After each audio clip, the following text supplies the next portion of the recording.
Magandang araw mga tropa. Narito na naman ang inyong lingkod, si Kuya Allen, para sa isa na namang kwentong magdadala sa atin sa mga alaala ng ating kabataan hanggang sa kasalukuyan. Alam nyo ba, sa dami ng mga sulat na natatanggap ko, may mga kwentong tila nananatiling sariwa sa isipan kahit ilang dekada na ang nakaraan. Minsan, ang mga taong nakakasalamuha natin sa araw-araw, kahit sa kalsada, sa biyahe, o sa trabaho, ay may mga kwentong hindi natin inaasahan. Ang kwento natin ngayong gabi ay pinadala ni JC. Isang kwento ng pagtuklas, ng mga gabing puno ng kuryosidad, at ng isang hindi malilimutang biyahe. Maupo ng maayos, kumuha ng kape, at samahan niyo ako sa paglalakbay sa kwento ni JC.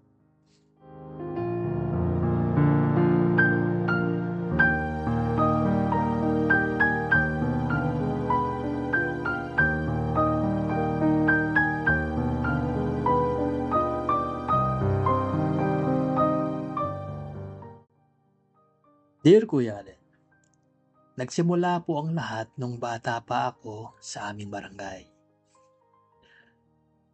Sa edad kong 32 ngayon, masasabi kong marami na akong napagdaanan pagdating sa pagkikipag-ugnayan.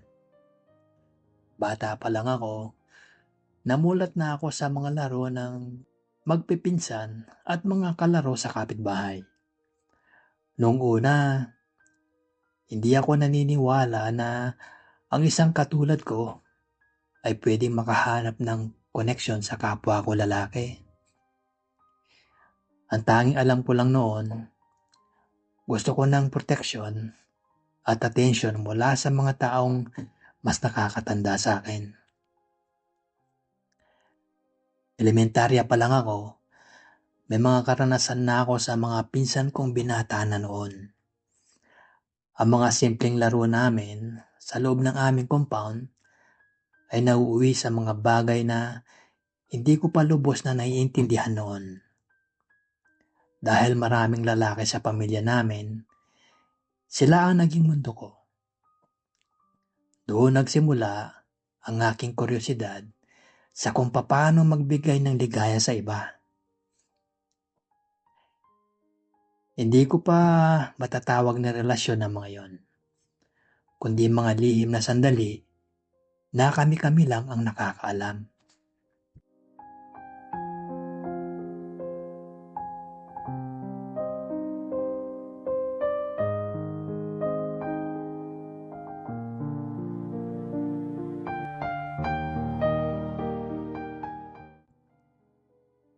Pagdating ko ng high school, naging malinaw na sa akin ang aking pagkatao. Alam sa lugar namin na ako ay iba. Pero never nila akong nakitang pumorma o umarting kakaiba. Sikat ako sa amin dahil magaling akong magsayaw. Madalas kong naririnig yung mga salitang, "Sayang ka, JC. Kung naging straight ka lang, ang dami mong papaiyaking babae." Pero deadma lang ako. Alam ko kung sino ako at kung ano ang gusto ko. Noong high school, nagkaroon ako ng mga karelasyon. Pero sa puntong yun ng buhay ko, hindi lang init ng katawan ang hinahanap ko, kundi pagmamahal at atensyon. Marami akong naging boyfriend na kung titingnan mo kami sa labas, parang mag-best friend lang na lalaki. Pero sa aming dalawa, alam na namin na may malalim kaming ugnayan. Ang mga escapades ko sa mga naging boyfriend ko, ibang kwento na yon na marahil ay ibabahagi ko sa susunod.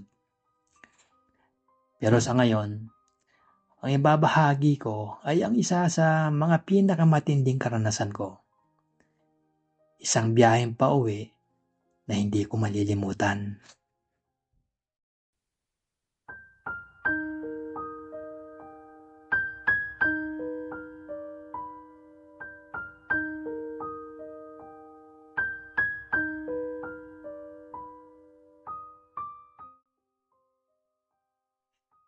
Galing ako sa Maynila noon at pauwi na sa Laguna.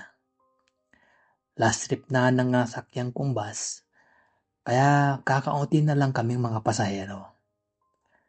Palagi kong pinipili ang upuan sa bandang dulo dahil ayoko ng mga may katabi. Maliban na lang kung ang katabi ko ay isang taong makakapukaw ng aking pansin. Ako ang huling binigyan ng tiket ng konduktor. Tawagin na lang natin siyang Kuya Bong. Siguro ay nasa 40 years old na siya. Matangkad, matangos ang ilong, at may magandang panghangatawan. Kahit halatang may pamilya na siya, may aura siyang napakalakas. Yung tipong lalaking lalaki. Noong inabot niya ang tiket ko, hindi ko napigilan ang aking sarili. Sinadya akong mahawakan ng kamay niya at ngumiti ng makahulugan. Mukhang masarap ang biyahe natin ngayon, kuya. Ang biro ko sa kanya. Ngiti lang naman ang isinukli niya. Pero alam ko sa mga mata niya na nakuha niya ang mensahe ko.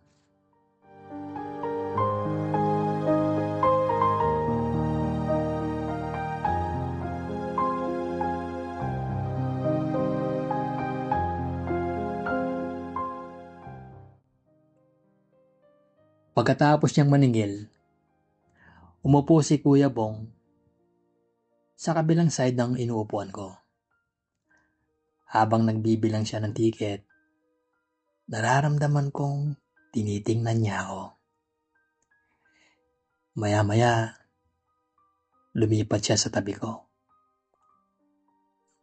Alam niyo ba yung pakiramdam na merong tensyon? Yung walang nagsasalita, pero alam niyo na ang iniisip ng bawat isa. Dahil sa madilim ang loob ng bus at kakaunti ang pasahero, naging mapangahas si Kuya Bong.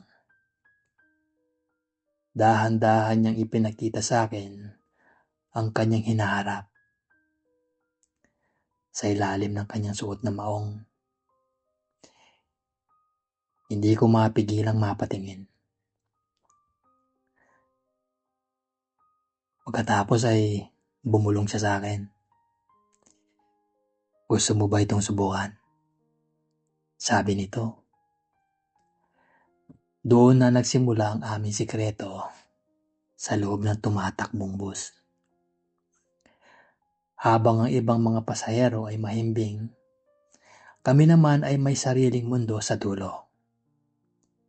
Hinayaan niya akong hawakan siya. At doon ko nalaman na hindi lang siya basta matika sa labas. Totoong lalaki siya sa bawat aspeto.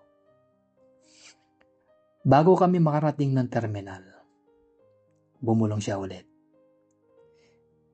Jace, huwag ka munang bababa mamaya. Magpaiwan ka sa loob. Ang sinabi nito.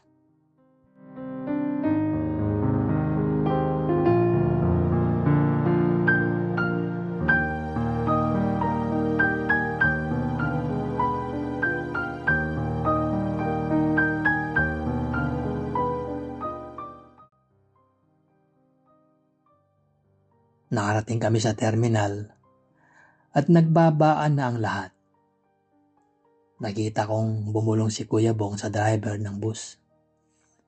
Si Kuya Dan. Maya-maya pa, iginarahe na ang bus sa isang madilim na bahagi ng terminal. Pinatay ang mga ilaw at aircon.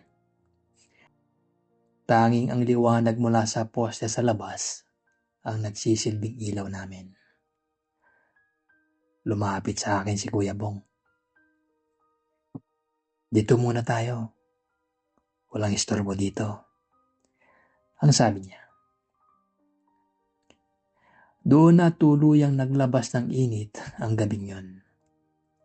Sa gitna ng bus, Sa ilalim ng mga upuan na saksi sa libu-libong biyahero, naging malaya kami. Hindi ko ipagkakait na malasap ang bawat sandaling kasama ang isang lalaking katulad ni Kuya Bong. Ngunit sa kalagitnaan ng aming sesyon, may kumatok sa pinto. Si Kuya Dan pala, ang driver. Akala ko ay mapuputol na ang aming sandali. Pero laking gulat ko nang pumasok siya at sinabing, "Mukhang nag-i-enjoy kayo ah. Pasali naman," ang sabi nito.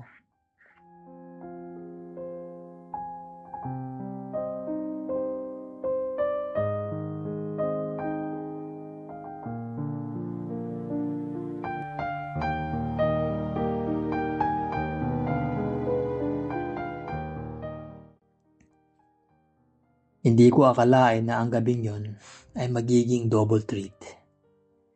Si Kuya Dan, bagamat mas matanda at may kalakihan ng katawan, ay may sarili ding karisma. Sabi niya, may anting-anting siya na magbibigay ng kakaibang karanasan. Noong una ay natakot ako dahil alam kong masakit yun. Pero dahil sa init ng sandali, pumayag din ako. Isipin nyo, nasa gitna ako ng dalawang matitikas na lalaki. Si Kuya Bong at si Kuya Dan.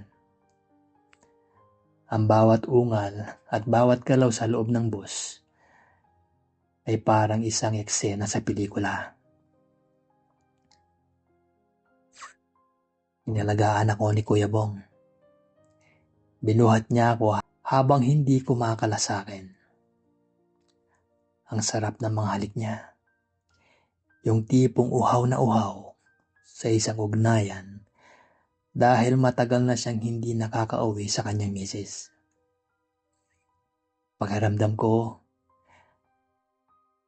ako ang naging gamot sa pangungulila nila sa kalsada.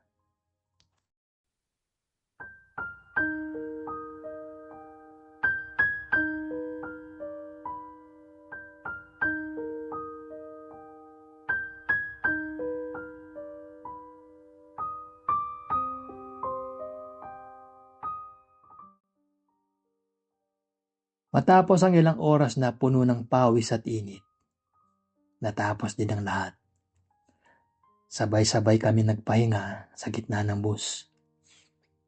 Si Kuya Dan ang huling nagpaligaya sa akin at sinigurado niyang hindi ako uuwing bigo. "Magaling ka, Jace.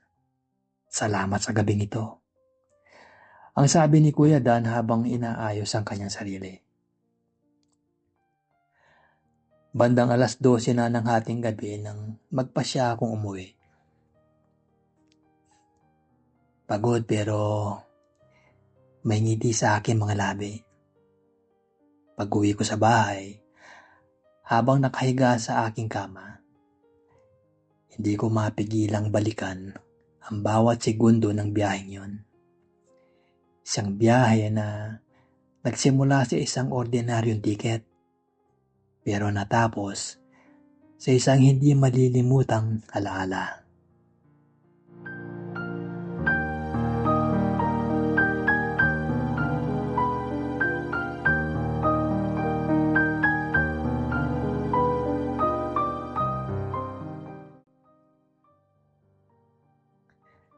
Isang napakatinding karanasan mula kay Jace. Maraming salamat sa pagbabahagi ng iyong biyahe sa Laguna. Minsan talaga, ang mga pinaka hindi inaasahang lugar ang nagiging saksi sa ating mga pinakalihim na kwento. Kayo mga tropa, mayroon din ba kayong mga kwento ng biyahe na hanggang ngayon ay hindi nyo malimutan? I-comment nyo yan sa ibaba at baka ang kwento nyo naman ang isusunod nating ibida. Itong muli ang inyong Kuya Allen. Hanggang sa susunod na kwentuhan. God bless sa inyong lahat.